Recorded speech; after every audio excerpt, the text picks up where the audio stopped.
for us. And so today we're going to come together. We're going to remember what he did on that cross. So what we're going to do, we're going to stay in that same spirit of knowing God is able. Because he can do exceedingly abundantly above all we can actually think.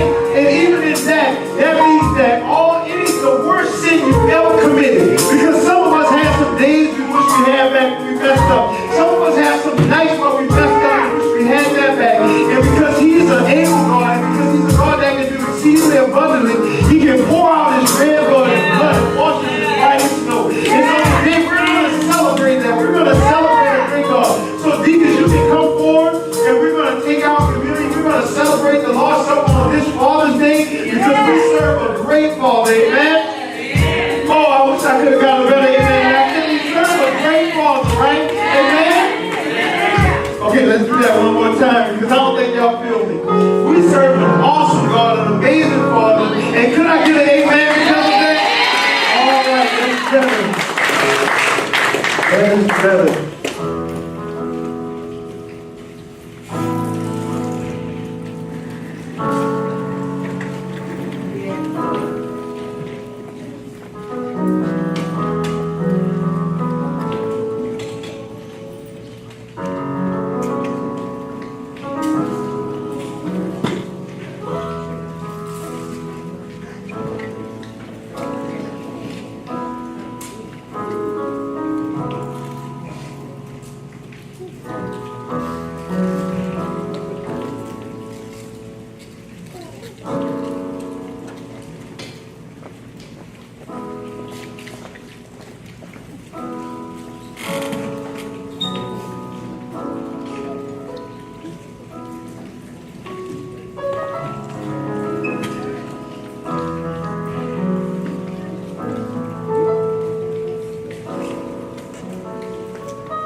We got a malfunction on one of the computers.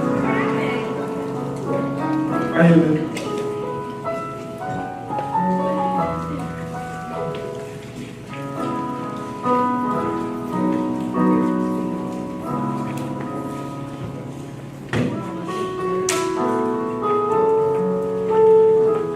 Hallelujah.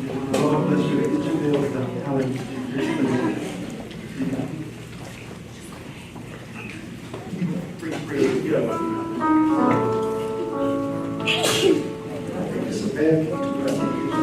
Give me another one, man. We need to go back to the old saltine crackers. Break them all up.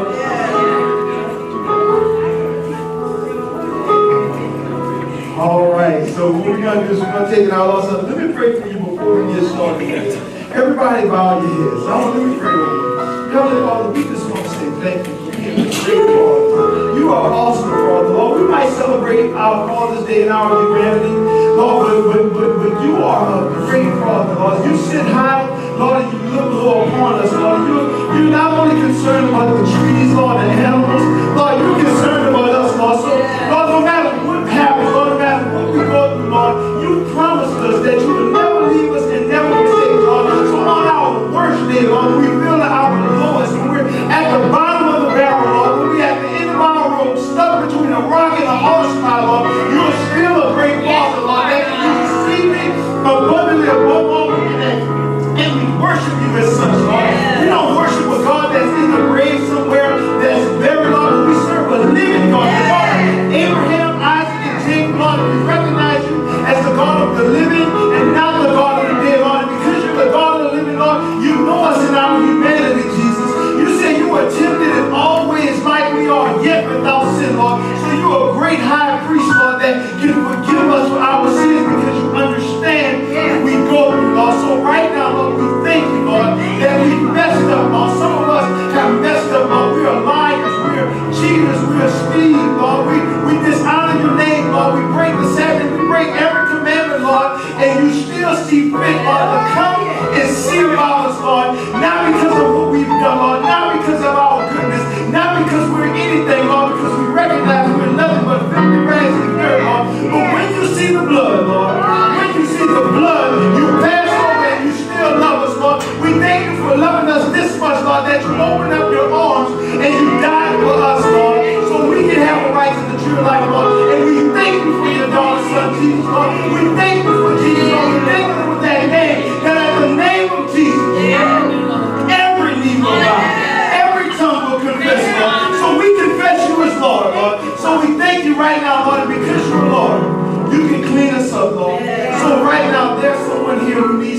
Lord. We ask that you forgive us, Lord, in this sacred time, that we don't bring damnation to ourselves, Lord. Clean our hearts up, Lord.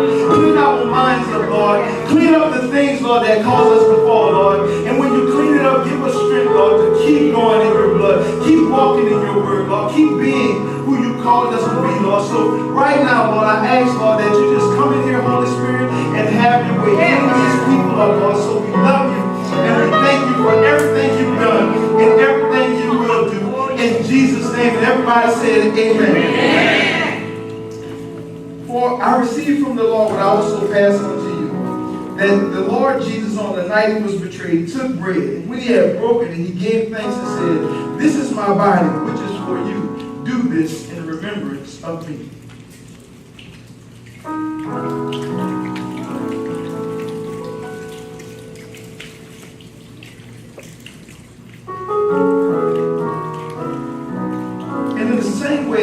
After supper, he took the cup and said, "This is the cup in a new covenant in my blood. Do this whenever you drink it in remembrance of me.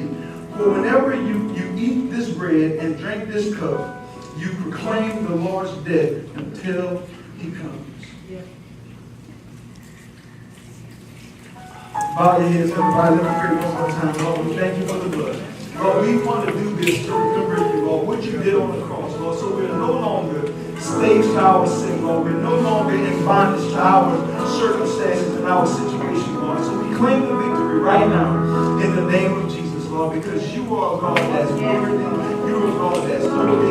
You are a God that's great, Lord, and you're everything to us what we need. In Jesus' name we pray. And everybody say amen. Good morning. Good morning. Hallelujah. Can we just worship for just a moment, everybody? Hallelujah. Glory to God.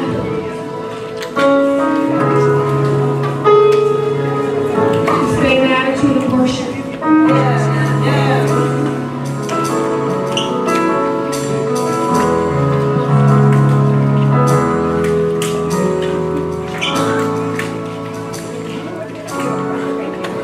Yes, the world will bow down and say you are God. Come on, let's worship in this place. Every man will bow down and say you are King. So let's start right now. Why would we wait? King of glory, fill this place. Just wanna be with you. Just wanna be with you.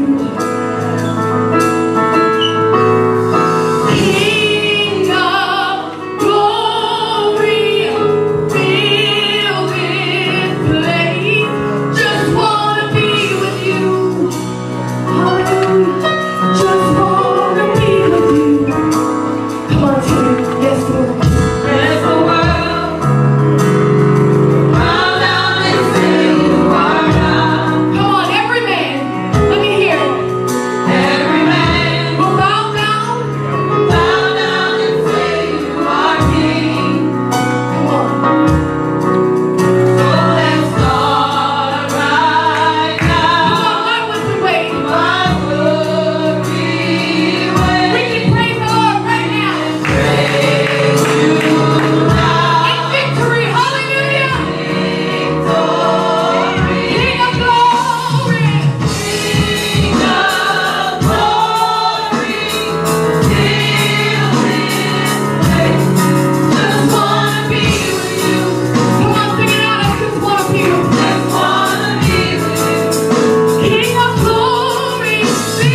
I guess, refresh and read your word. We will download the Prevailing Church app. We will have our sermons updated on there. You can give on the app. It's very easy if you go to Google Play Store or if you go to your Apple iTunes. We have a raffle going on, right? We are raffling off a luxurious spa basket that will be made by Miss Sharonda. Sorry, that's me. You're working on his incredibleness. But we are raffling off a luxury spa basket. Anyone, women included, men included, would like to take an envelope of 20 tickets to sell. All proceeds will benefit the women's ministry, the conference that's happening in November. So we're excited about it. It's going to be great. It's going to be managed at the Crown Plaza, and it's $2 per ticket.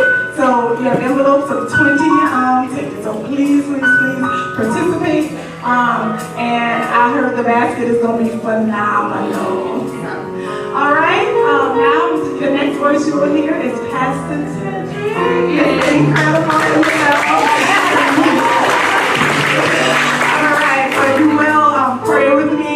Bow your heads, close your eyes so that we can just prepare ourselves for our pastor.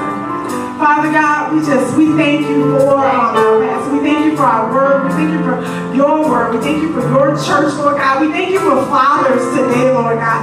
And no matter what type of father they are at this moment, Lord God, they can all be more incredible. We can all be more incredible, Lord God. We can all be greater, Lord. We can all base our standard on you, Lord. So today, impart into us. Holy Spirit, come and dwell in us. Teach us more about your word today, Lord God. Grow us more in your word today. Use our pastor in a mighty way today, Lord God. Let us all leave out of here with practical tools, Lord God, that can impact our lives and the lives of everyone around us, Lord. We thank you, Lord, that you are able to do this, Lord God. We believe you at your word, Lord. In Jesus' name I pray. Amen. Amen. Let's keep on and hang out and praise the Lord. Let me see your Bibles. Everybody hold your Bibles up, your iPhone, your iPad, get them out. Because there's a word today. I just want you to always bring your Bibles to church because it's important. There's victory in the word. Amen? Amen. So let me see. Let's do our confession. Word! Word! Word! Word! Word! Word! This is the word of God. This is the word of God. And because of it, I prevail. All right, you can take your Bibles and just turn to Samuel chapter 1. You turn your Bibles over to Samuel chapter 1. I want to wish a happy Father's Day to everybody that's here today. All my dads that's here today. One of the greatest jobs on the planet Earth is being a father because God created us in his image. And when his disciples actually said, teach us to pray. I want you to teach us how to pray. And the first thing he did was, he identified God as our Father. And he said, he's up in heaven, right? And he said, praise be his name. But he identified him as a father. So I love being a father because it gives me an opportunity to feel what it's like to be a dad, to be just like God. And just like God, I want to be just like him. And when the way I take care of my children, the way I meet their needs, the way I meet their emotional, the things they need emotionally and physically and everything. So I just want to say thank you to all the dads, the ones who stood up there and when they couldn't walk away that stayed, and the ones who may have walked away and came back and said, you know what, this is who I am and this is what I do. And he stayed in there when he doesn't have to, he just loving on his kids and want his kids to be the example for his kids. And then another thing I want to just give it up to all my dads that's here today, lead their families to the Lord and say, you know what, I'm not going to sing in the church, but I'm going to take you there. Yeah. So let's give our dads a hand clap.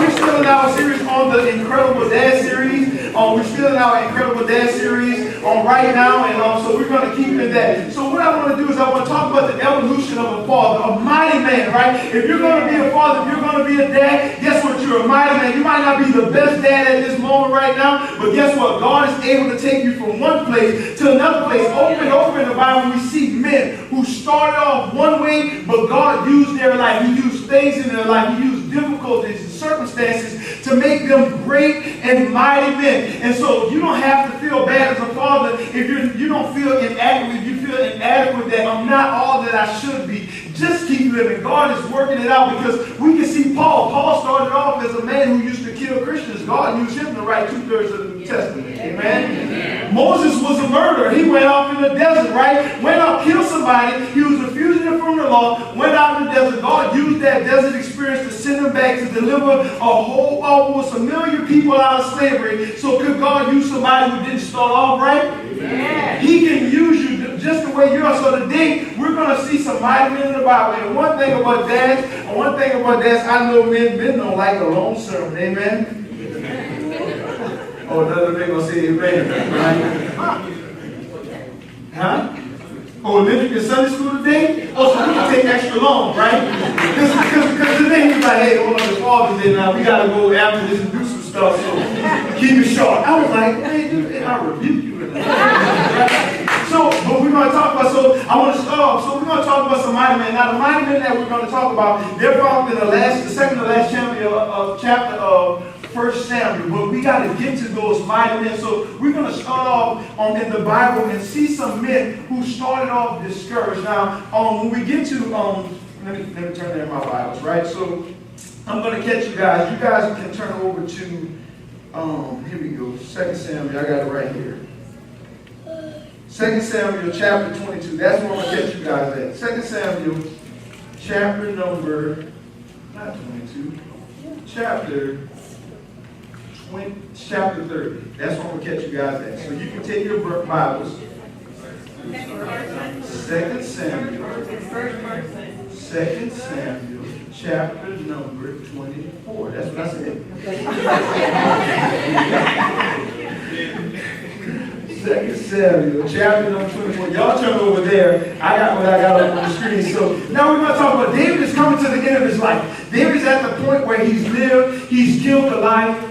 You know, all those great things. He went out there with the rock. He went out, he started destroying men. The Bible said that David went out to kill, Samuel went out to kill his 1,000. David went out to kill his 10,000. Samuel got jealous of David because Samuel was the king and David was anointed to be king, but he wasn't king yet. So Samuel decided he's going to kill David and take him out. So what David does is David gets on the run. He's running from here to there. Saul takes all the army in Israel, right? All the men in Israel. He said, you know what? I'm going to take my whole army and go take David out because he's a threat to my throne, right? Because guess what, man? There's a king living inside you, and the world wants to kill the king, right? The world wants to take king out. You got an enemy. The agenda of Satan, the Bible said, John 10:10, his agenda is to come and steal, kill, and destroy. So everything in your life, he said he's the ruler of this world. So everything this world trying to do is get you off track. There's an agenda to get you off track as a father, leave your family behind, and then the Satan can come in, and now the same scars that you deal with, guess what? Your son will deal with it. He'll pass those same scars to his son, and he can destroy the whole family because God created the family, and his whole desire is to destroy and separate the family. You're incredible that you're a king, and Saul wanted to take David out. So David's on the run. He doesn't know where he's going to get his next meal from. He don't know what he's going to do. He don't have anywhere to go. And whilst he at his lowest moment, these men, the Bible says in 1 Samuel 22, it says David left Gath and escaped to a cave at Adullam. When his brothers and his father's household heard about it, they went down there. They went down to him there. All those who were distressed or in debt or discontented gathered around him, and he became their commander. About 400 men were with him. So now David is at his lowest point.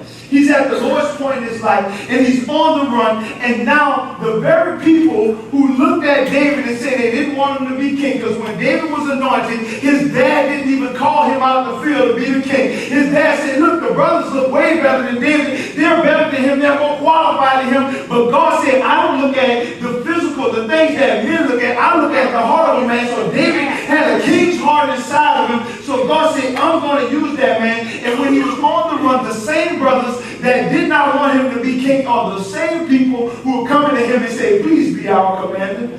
So let me tell you one thing, man. Don't look at yourself. When you struggle with things, when you got your hurts and your habits and your hang-up, don't look at yourself and put yourself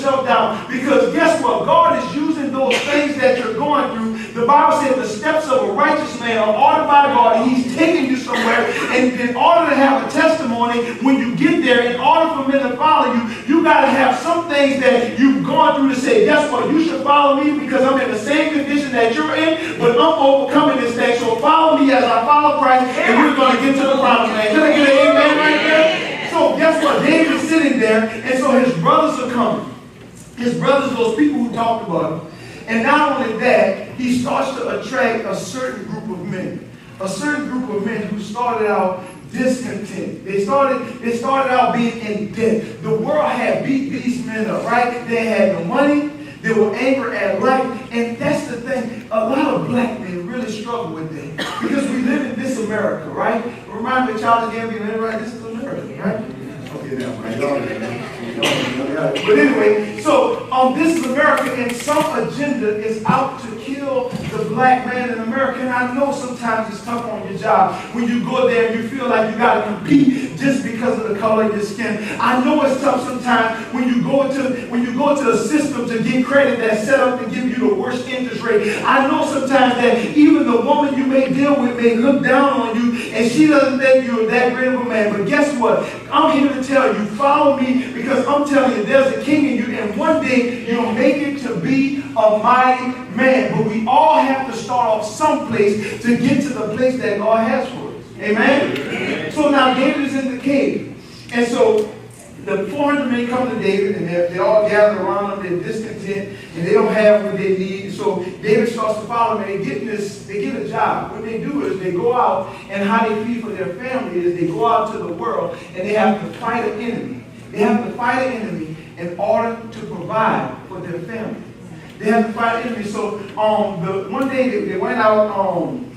This is Saul is there. Saul, let me bring Saul back up. So God has left Saul, and he has to fight the Philistines. So David comes up with this idea, saying, the enemy of my enemy is my friend.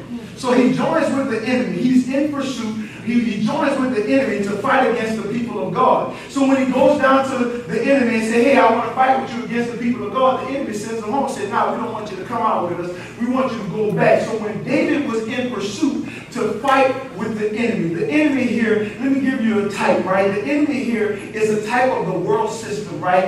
David decided, he said, you know what? Instead of joining with the people of God, I'd rather take my chances in the world. And so when he left out in pursuit of running after the things of the world, he left his family behind. All those 400 men, they left their family behind, unguarded, with nobody to take care of them. And when he was trying to do with the world and operate according to the world system with the Philistines, the Amalekites came right back around and attacked his family. So men, today, be careful. If you're going to make the evolution, you don't have to stay where you started at. You can get out of that, and you can grow, and you can be something, right? But the next thing you must do, you must figure out the things that's worthy of your pursuit. Could I get a better amen in there? Amen. Because David is out here now.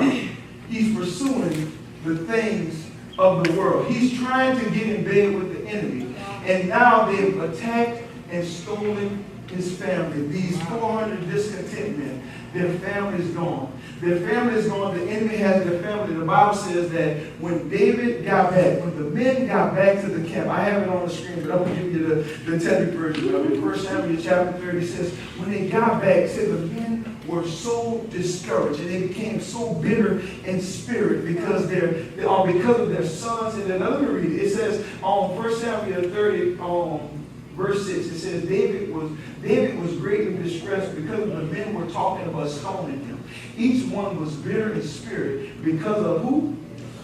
His sons and his daughters.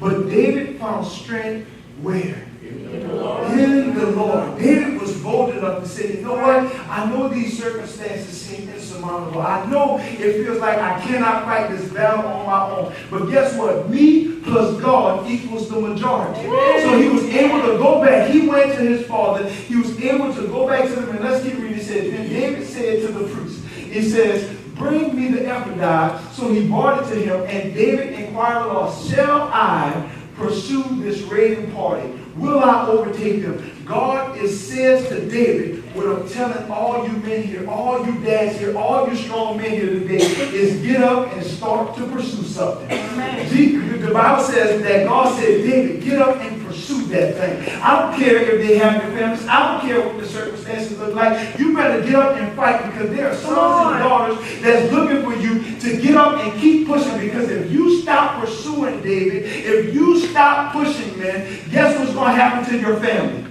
They're going to die. The Bible says this in Proverbs. It says, without a vision, the people perish. Without a vision, the people perish. Or the the NIV says they cast off restraint, or they run wild. And if you don't have a vision, if you're not going somewhere, if you don't have somewhere to go, guess what? Your family is going to run wild. They're going to end up somewhere. But if you don't have a vision, they're going to end up somewhere, but they'll never end up somewhere on purpose. Let me talk to you, man. Right. See, a lot of times I talked about this Wednesday Bible study, and I wish we had more people here.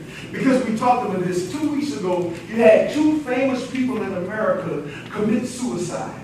They commit suicide because they gave up. They didn't have no vision. They stopped having a reason to get up in the morning and moving forward. So Satan came in. Satan came in and started lying to him. I can imagine he started telling them, it don't make no sense to get up out of bed. The world will be better off without you. They don't need you. So what they thought was the only option they had left was to take a belt, hook it up to a doorpost, and hang themselves and die. You may be saying, Pastor, it's Father's Day. Why are we talking about that? Because I'm not thinking about killing myself. I'm not thinking about committing suicide. But guess what? It happens every day because men wake up in the morning. They don't have nowhere to go. They think the burden of taking care of their family is so great. So instead of staying there and fighting the good fight, fighting the battle to keep their family, they said, there's another option. If I can only leave, if I can only get down to the bottom of this bottle, life will be better.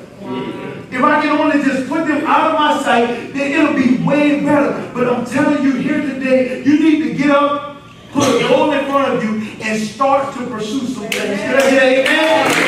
So now, these guys get up, they start to pursue. The Bible said they was in Ziklag when they got up, when they stole their family in Ziklag. They got up, David got up, encouraged them in. They went out, got their families back, got their wives back. And guess what?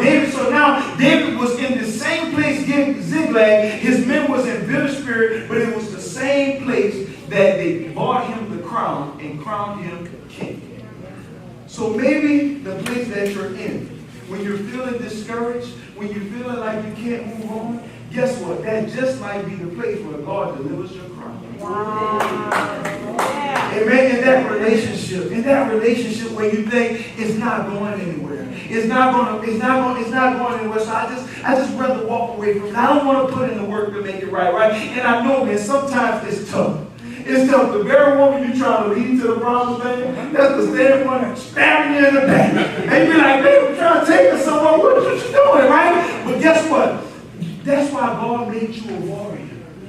That's why God made you the man, right? That's why God put you the head. Because guess what? No matter what's going on in her life, no matter how much our emotions is, it's up to us to fight. Because in that place, when we fought and we've killed something, that's when we get our crown and say that we're Mr. Incredible, a mighty man of God. Amen. So then you have somebody there, right? And man, I'm telling you, I promise you, I said, you know what? I'm going to get this and keep it good. I'm going to keep it good, right? Because y'all barbecue some steak, y'all going to play pastor, right? Here we go. So David had some mighty men. Let me talk about the mighty men. So they started out discontent. They started out pursuing wrong things, but they finally made it to the place that God had. And God started, basically, what this is in 2 Samuel 23, chapter 23, this is the resume of all those men who started off broke and discontent and didn't have anything. God, that's one thing I love about God, because God doesn't measure us on what we think or what we say. He always measures us on what we do. Amen? Let me say this. I'm going to just put some revelation here. Guess what? Actions are definitions. Always remember that. Actions are definitions. Somebody can tell you anything, but you can define who they are by what they do. Let me say that again. Write that down, somebody, right? It's better if you got a short memory. It's better to have a long pencil. Amen? Actions are definitions. If somebody telling you he loves you and he don't act like he loves you, guess what that is? That's just words. But if I show you I love you, I don't have to say it all the time. Hallelujah. Okay, here we go. So David mighty men. So these are the names of David's mighty warrior. Y'all know I can't say the word, so I'm going to call this first dude Josh. Right? So he was the chief of the three. He raised his spear against 800 men whom he killed in one encounter. So that's telling us if you're going to be a mighty man of God, you got to stand and fight even when the odds are against you, even when it looks like you can't win, even if it looks like the world is coming crashing down on you, you still have to fight because God is able to do exceedingly abundantly above all you can ask or think. And faith is the substance of things hoped for and the evidence of things not seen. So if you just stay there and keep fighting, it can be 800 men, but one gonna go down, two gonna go down, and if you keep fighting, all of a sudden, all of them gonna be dead around you, and you're gonna stand there and say, guess what? Look what I've done, God. And the only way I was able to do that because I killed the 799 one. That's why I was able to kill the 800. You are a mighty man of God. Keep fighting for others. Keep being a great man, because one day when you get to heaven, God will say, well done, my good and faithful servant. Enter into the master's joy. The next mighty man, he had Elazar, I love him, of the Doite, the Agite, and as one of the three mighty men, he was with David when they taunted the Philistines. Look at this guy. Everybody out there, they're taunting the enemy. They say, enemy, you want some of this? Come get some of this, baby. Come on over here. And when the Philistines started coming and running up on them, guess what the Bible said? Everybody ran.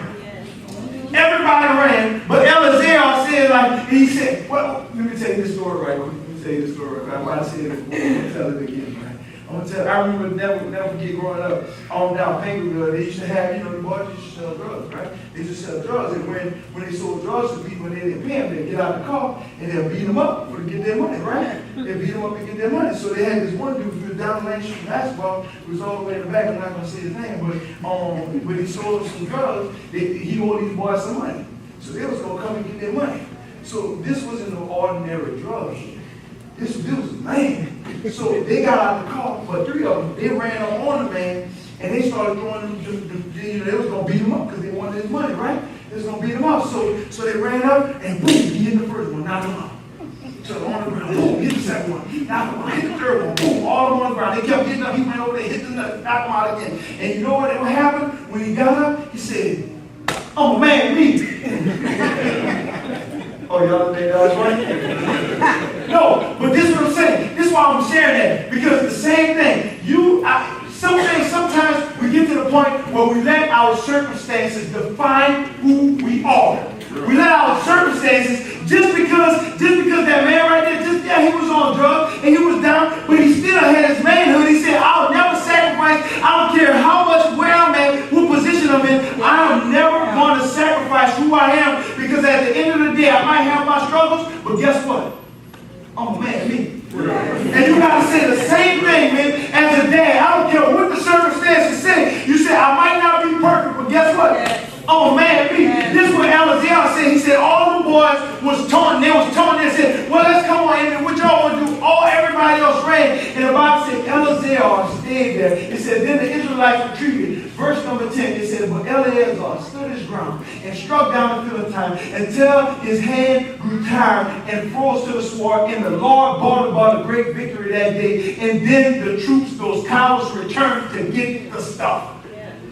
You got to be a man. You got to say, you know what? If everybody else leaves, I don't care who's doing what to their children. I don't care who not doing for their children. But I know me. Guess what I'm going to do? This enemy coming, I'm going to keep fighting. And I'm going to fight so much, even when I'm tired and I want to put my sword down, I'm going to keep it because my hand is frozen on this family. And you're going to look at the church and say, boy, you're going to be something. Because your dad is something. And I'm still here. If I got to stay here and I got to fight the fight, guess what? When you get older, you're not going to have to struggle with the things, and you're going to take care of your family. Because I'm building a legacy. The Bible says a wise man leaves an inheritance to his children. And what great, you can leave money, that's cool. But guess what? You leave all that money for all them children, and guess what? They just going to spend it and be gone. But the best thing you can leave for your children is an example of how to be a mighty man. Elazar didn't give up. Because guess what? The same men going to show up to graduation. You stood there 12 years with your children. You stood there when she was in first grade and second grade, taking her to all her stuff. And you stood with him through all his basketball games. And you got to 12th grade. And you got to 12th grade. You were standing up there and they graduated. You give them a big hug. And when you give them a big hug, you're going to be able to stand there because I never let go of my sport. But then you're going to have all the rest of them going to run back like the dude in the last verse, right? They're going to run and take a picture with their children. Man, you didn't even buy a camping ground. You better get up out of here. We got to stay there. And we got to be mighty men. I'm talking to the young men. I'm even talking to the older men, right? So here we go. The next one we see in Shema, the son of the Agagite, the Horite, it says, when the Philistines banded together at the place where there was a field full of lentils, the Israelite troops fled before them. So everybody ran away. Y'all see the theme here? Everybody's running, and the strong, mighty men are staying and fighting. The Bible says he took his stand in the middle of the field, and he defended it, and he struck down the Philistines, and the Lord brought about a great victory. What does that have to do, Pastor? Why would you bring it up? The Bible says he fought in a field of lentils. Now that means something, right? That means something. It's kind of like words in the Bible, you just read it, right? It's kind of like beans, but beans were saw as something that nobody wanted. Nobody wanted to eat the beans. The beans, they would grow the beans. It was like the leftover. It was the thing that you gave to poor people. It was things that people didn't even want. And people walked away from. But this man, he stood in the middle of things that nobody wanted. He said, I'm going to stand against the enemy. I don't care what it looks like around me, but I'll continue to fight. And the last thing about a mighty man, and we're going to be done. I'm coming to the end. This is the last guy we're going to talk about, Ben Hadad. Now this is what he did. The Bible said he was a valiant man. He had more honor. He had more honor than the rest of the men. He was more honorable than those guys. All the rest of the three mighty men, he was the mightiest of all the men. And one thing about his character, the Bible said he went down in the pit on the snowy day to kill a lion. He went down in the pit on a snowy day to kill a lion. Why would a man who's just walking around, there's a lion in the bottom of the pit? Why?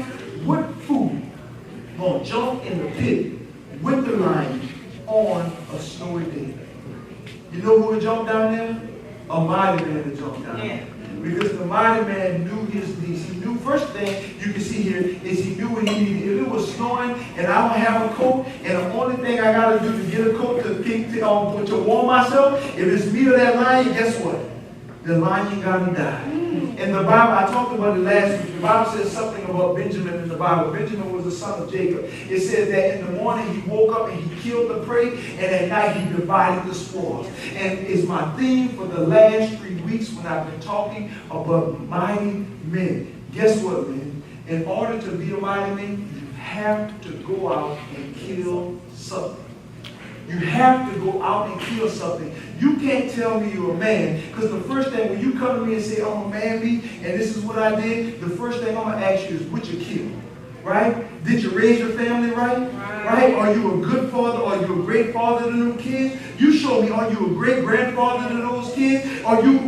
You show me, are you loving that woman regardless of what's going on in the circumstance? Are you giving your all to be a strong and mighty man? That's what I want to know, because I don't care what you're telling me. I want to see what you're doing. So my last and final point for the day, baby, if you're going to be a mighty man, you have to go out and you have to start fighting something. Jump in the pit with that lion on a snowy day and drag it back up in the house and say, baby, I know y'all was cold in here, but I bought y'all a lion skin rug.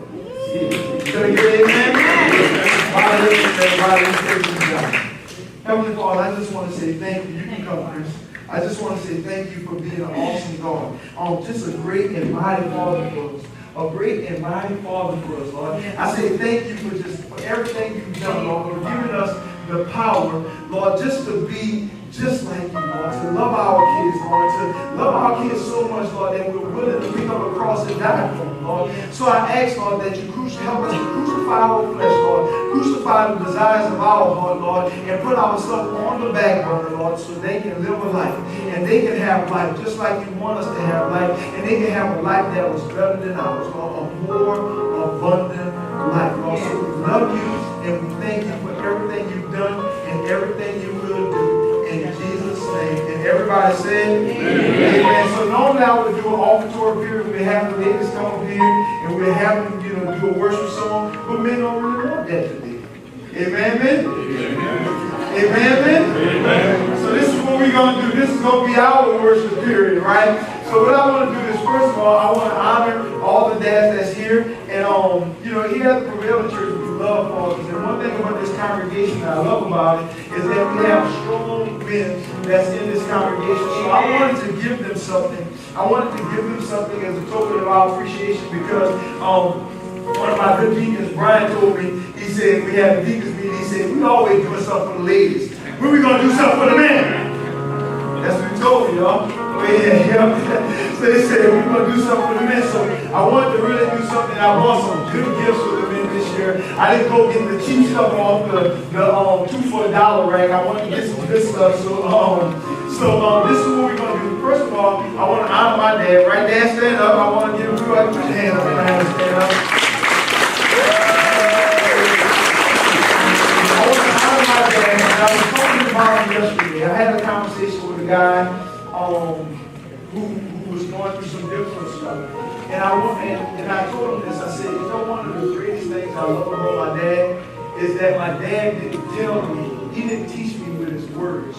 He taught me with his actions. And I can remember, and I just want to honor him today. I can remember when I was in, 18, 19, and I was kind of, how every man gets to that point, he really don't know where he's going to go. He really don't know who he's going to be, and he's looking to find himself. And my dad used to walk with a walker. I don't know if a lot of you knew that. And he used to walk with a walker, and he wanted to put up a barn. He wanted to put up a barn, and I would go every day and see him putting up this barn. I probably didn't help him out that much, but we can talk about that later. But every day I saw him, because he wanted this, I would see him with that walker, putting up the barn that he wanted. And I would see him wince every night. And I thought to myself, and I never forget, this was a memory that I never forget as long as I live. I remember looking at him on that walk, and I remember saying to myself, if this man can be on the walk and he can work that hard, what can't I do? What can't I do? If he can do that on the walker, what can't I do with my full health and strength? And at that moment, I made up my mind that I was going to be a hard worker and I was going to work hard just like my daddy, because he didn't have to tell me to work hard. He showed me. And I'll never forget with his grandkids, he had his cane. And I remember when he used to be hurt, he used to tell me how much he hurt. But I could see it when his grandkids would run up to him. And he would pick them up and he would wince. You can see that if he was watching them, he would wince in pain because it was hurting to pick them grandbabies up. But he never complained or said, I would be like, nah. Me, right? But he said he never denied them the time to pick them up. And so that's why I just want to honor my dad today and say thank you, Dad, for being a great dad to me and a great example. And the next person I want to honor one more guy before we get to giving out the gifts. This one guy, so about a month ago, a lot of y'all didn't know this, but we was here. Well, Riddell and around Riddell, but he gets here early. And he called me on the phone and he said, hey, Pastor, the air conditioner is not working. So I was like, I'm on my way. So we get here and we start to pick up stuff. And so we figure out something wrong with the air conditioner upstairs. So we're going to get on the roof and we're going to fix it. And he's afraid of heights and he got slippers on and his wet on the outside, right? So he said, I'm not coming up there. And I said, man, I need your help. So he gets up there. And so we get up there and we don't have any tools, right? We don't have no tools. I didn't bring tools. And so he said, I'm going to get my tools. And this is what he brought back, y'all.